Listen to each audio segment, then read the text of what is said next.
বলেন তো, আপনাদের সমাজে কোন একজন মানুষ যদি 24 ঘন্টার মধ্যে 23 ঘন্টা 55 মিনিট আল্লাহর ইবাদত করলো, কেবলমাত্র 5 মিনিট দুর্গার পূজা করলো, লোকটা ইমানদার না বেঈমান?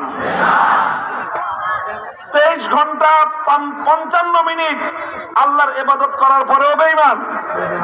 কারণ কি? 5 মিনিট পূজা করেছে কার? গায়রুল্লাহ, দুর্গার পূজা করেছে।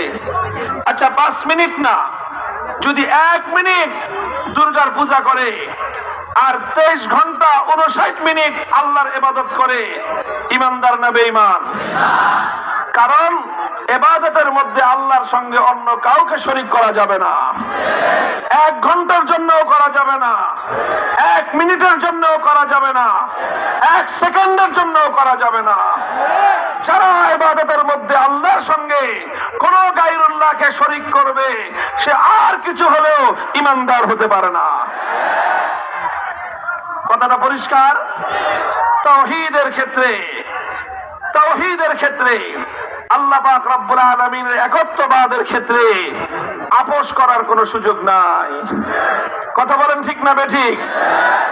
কিছু ইবাদত তুমি আল্লাহর করবা, কিছু ইবাদত তুমি গায়রুল্লাহর করবা, কিছু সময় তুমি আল্লাহর ইবাদত করবা, কিছু সময় তুমি দুর্গার পূজা করবা, কিছু সময় তুমি মসজিদে আল্লাহরকে সিজদা করবা, কিছু সময় তুমি মন্দিরে গিয়ে দুর্গার সামনে মাথা নত করবা। এই ভণ্ডামির সুযোগ ইসলামের মধ্যে নাই।